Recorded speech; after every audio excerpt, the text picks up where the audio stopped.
Good morning and welcome to Ignite News for Wednesday, March 13th. I'm Scott Summerhays. And I'm David Sabron. Here's what's making news. 3 years after the Hamilton Spectator's Code Red series stunned the city, the Canadian Medical Association visited Mohawk to talk public health. Ignite News reporter Neil Reyes has the story. First step to fixing a problem is identifying it. At a town hall hosted by the Canadian Medical Association and Maclean's magazine at Mohawk's McIntyre Theatre, Hamiltonians did just that. How many times has anyone in your entire educational career, has anyone ever mentioned the words social determinants of health? When it's worth 65 or it has 65, 70% of our health outcome, you'd think that we should be talking about it possibly from grade one. The discussion was inspired by the Code Red series, which found that a person's life expectancy may be directly related to the socioeconomic status specific to where they grew up in Hamilton. The Code Red series, published in the Hamilton Spectator nearly 3 years ago, prompted major scrutiny of the public health and wellness system in Hamilton. Former Hamilton Family Health Services Director and current senior nursing consultant at Simon Fraser University, Debbie Sheehan, says variety will be one solution. It can be totally overwhelming, and I think we need to kind of recognize that one solution is not going to fit everybody. Mark Chamberlain is the president of Triveris Limited, a technologies commercialization firm. He thinks community support is going to play a more prominent role. For various groups within our community, particularly at government levels, business levels, people who have either earned, voted in, or acclaimed positions of influence, of power, they have to start taking a role. And possibly one of the first parts of the role is to understand the impact it has on their roles, on their businesses, on their communities, on their employees, if we don't do something. For Dr. Anna Reid, president of the CMA, one major part of the problem is political. I think one of our problems is that our political system is by definition short-sighted. And so there's not that leadership and vision to see beyond the next electoral cycle, to actually put money into something and actually get the payback. Obstacles ranging from social and economic barriers to political processing were among the issues raised at the forum. Patients, doctors, nurses, social workers, and others expressed what they saw were holes in the current system. People actually already know what the problems are, but it becomes very clear that the solution is one of needing political will, political leadership, a little bit of imagination, that as a society we actually need to examine our values. Why are we willing to let these inequities exist still? Reporting from Mohawk College, I'm Neil Reyes. The Roman Catholic cardinals are blowing out the black smoke from the Sistine Chapel, and that means there is still no new pope. The cardinals have voted twice today to elect a successor for Pope Benedict XVI, who shocked the world last month by becoming the first pope to resign in 600 years. David? International Women's Day was last week, and Mohawk students took part. There were lots of activities around the college to raise awareness for women's issues. Among the fundraisers was a 5-foot wooden shoe which was used to collect change. Students could also have their pictures taken holding the names of people who they admire for the Wall of Inspiration. The wall is on display in our C Wing. 53-year-old astronaut Chris Hadfield has become the first Canadian in history to become the commander of the International Space Station. Since December 31st, Hadfield has been in space taking excellent photos and posting them to Twitter. He has collected over 500,000 Twitter followers. Hadfield has been an astronaut for 20 years. A medical marijuana user has lost his bid to force his insurance company to pay more money for his stolen pot plants. Darren Stewart is licensed to grow weed for his own use, but his plants were stolen from his backyard. He wasn't satisfied when his insurance company refused to pay more than $1,000 per plant, insisting they were worth more than $5,000 each. But a judge ruled the plants were part of his landscaping, and therefore the original compensation was fair. Stewart also had sought more than $350,000 for pain and suffering. Two people, one of them an ex-Mountie, face hundreds of weapons charges after police searched a home in the eastern Ontario city of Bancroft last Thursday. Police seized a total of 67 weapons, many of which have been illegally modified with prohibited magazines and their serial numbers removed. Among the arsenal were assault rifles, landmines, crossbows, and even a small cannon. Former RCMP officer David Kift is in custody. His wife Marion faces similar charges and has been released on bail. A 6-year-old girl is recovering in McMaster's Children's Hospital after swallowing 19 tiny magnetic balls. The Hamilton Spectator reports that doctors had to perform emergency surgery to remove the magnets, which had perforated the girl's small intestine. She's expected to make a full recovery. Bucky balls are a children's toy made up of 125 tiny, super strong magnets that stick together to make shapes. These ball-like magnets have so far been banned in the United States and Australia. We took to the halls of Mohawk College to find out what was some of your worst toy experiences. I do remember always choking on hard candies and having to regurgitate it out. I was always just never chewing my food. But stepping on Lego, things like that was something that would happen to me a lot. Stepped on a bunch of Lego before, but then again, who hasn't stepped on Lego before? I almost choked on a piece of Snakes and Ladders player pieces. And that scared the crap out of me and my parents for that matter, because it almost choked me out.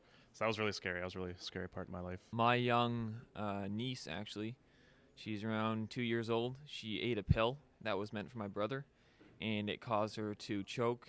And after that, she was sent to the hospital and was put into ICU for about 3 days. I once swallowed a couple blocks of Legos, and then when they came out, they were all attached, which was pretty funny. A recent study shows that babies as young as 9 months old may have prejudices.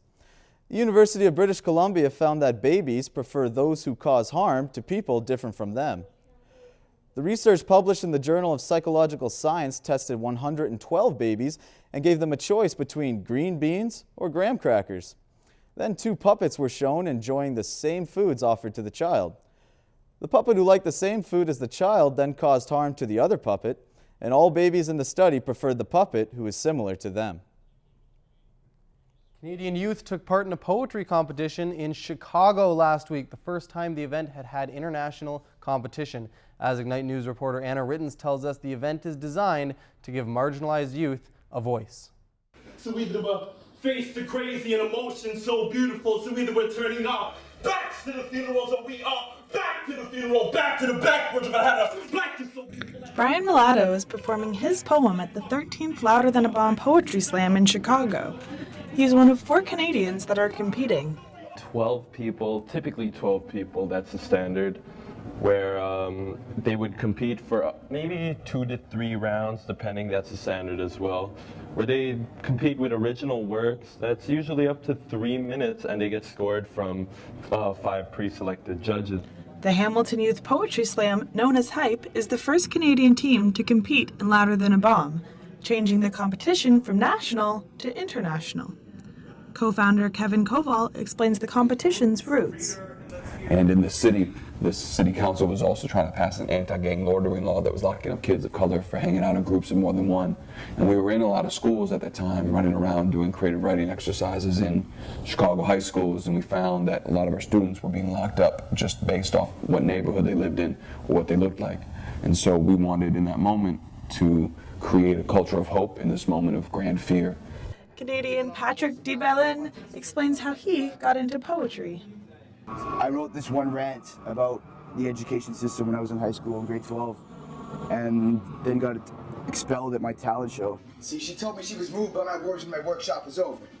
But these poems she writes in class still can't keep her daddy sober. When I try to guide his wrist, I tell him it gets better, but he wants the pen to be a sewing needle to the bullet holes of his older brother's sweater, so tell me. I have a way to connect to youth and to different ages and types of people, and at the same time piss off some suits in the process.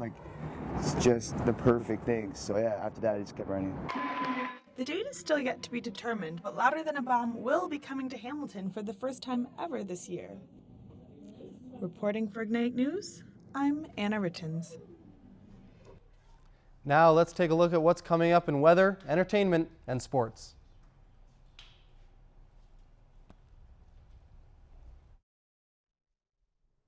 Find out who's polishing his dancing shoes and dancing with the stars in your entertainment update. Despite the beautiful weather as of late, you're still going to want to make sure that your winter coat is within reach. I'm going to have your 24-hour and 5-day forecast coming up in your weather update. Coming up in sports, the Leafs visited Winnipeg to take on the Jets, and the Miami Dolphins made some big moves to kick off NFL free agency. And here's a look at today's top stories. Police seize 67 weapons from an ex-Mountie. A new study shows babies have a mean streak. And Chris Hadfield's having a big day in space.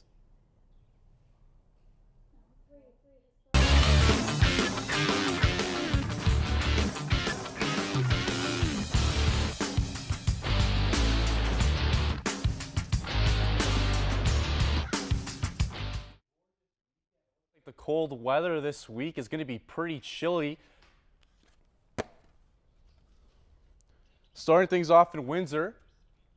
Thanks, guys. Well, after a gorgeous weekend, it looks like things are going to be chilly again for the next little while. Starting things off in Windsor, scattered flurries mixed with clouds will be the theme of the day. They'll be at 1 degree. More of the same in London as they see flurries as well. They're down to -1 degree. Over to the Golden Horseshoe, Niagara Falls will be up to 2 degrees with divided flurries. Wet snow in the T-dot, they'll have a temperature of 2 degrees. And here in the Hammertown, more flurries will be at 2 degrees.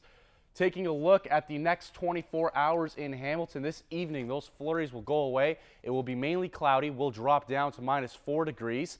Overnight, we go down to -8 with variable cloudiness. And tomorrow morning, that sunshine finally comes back with cloudy periods. Be sure to dress warm, though, as we'll be down to -8 degrees. Taking a look at the next 5-day forecast here in Hamilton. Tomorrow will be mainly sunny with a high of -1 and a low of -8. It's going to feel like -11 degrees, though. Friday, we'll see those flurries making a comeback with a high of +2 and a low of -4. Heading into the weekend, we see some sunshine mixed with clouds Saturday, a high of -1 and a low of -5. For St. Paddy's Day this Sunday, it will be mainly cloudy with a high of 0 and a low of -7 degrees. And kicking off next week, Monday, we'll see a mix of sun and cloud with a 1 degree high and a -6 degree low. That's all for your weather. Let's check in with Julianne for your entertainment update.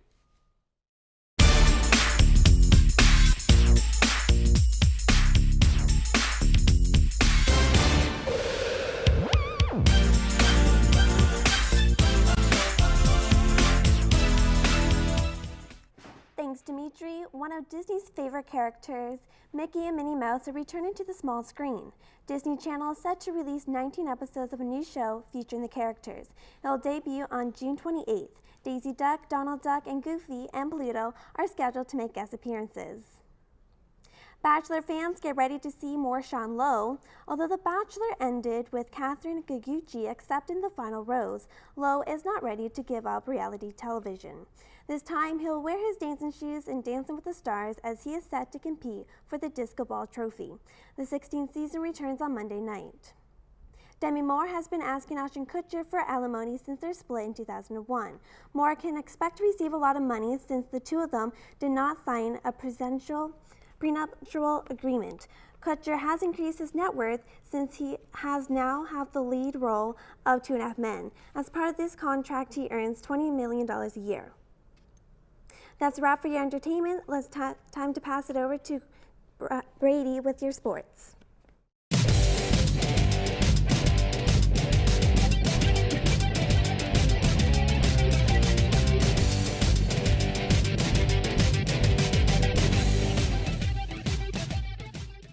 Thanks, Julianne. Last night, the Winnipeg Jets defeated the Toronto Maple Leafs 5-2, gaining valuable ground in the NHL's Eastern Conference playoff race. The game winner was scored by former Maple Leaf Kyle Wellwood. Jets forward Blake Wheeler netted a pair of goals, and defenseman Dustin Byfuglien added 3 assists to help the Jets move into an 8th-place tie with the New York Rangers. Phil Kessel scored twice for the struggling Leafs, who have now dropped 3 straight games. In other hockey news, Florida Panthers prospect and Hamilton native Scott Timmins was arrested early Monday morning for trespassing after he was found passed out in a stranger's home. Police say the 23-year-old forward was discovered on the couch by the homeowner and was still intoxicated at the time of his arrest. Timmins told police that he couldn't remember the events leading up to the incident. NFL free agency started Tuesday, and the Miami Dolphins made the biggest splash so far. The Dolphins agreed to terms with star wide receiver Mike Wallace. Wallace caught 32 touchdowns while playing for the Pittsburgh Steelers over the past 4 seasons. The Dolphins also reached a 5-year deal with inside linebacker Donnell Ellerbe and re-signed free agent safety Chris Clemens. That's it for me with sports. Let's pass it back to Scott and David. Paul Marshalsea made news around the world when he fought off a 2-meter-long shark. The shark was approaching a group of young children off a shore in Australia. Now, after returning from vacation, Marshalsea and his wife have been dismissed from their jobs as they had both filed the time as extended sick leave. Well, talk about a fish out of water, eh, Scott? I'd say that guy's career is finished. I suppose him and the shark didn't get along too swimmingly. And that's all for your news on Wednesday, March 13th. For more coverage, check out our website at ignitenews.ca. I'm Scott Summerhays. And I'm David Tabaron. Thanks for watching, Mohawk.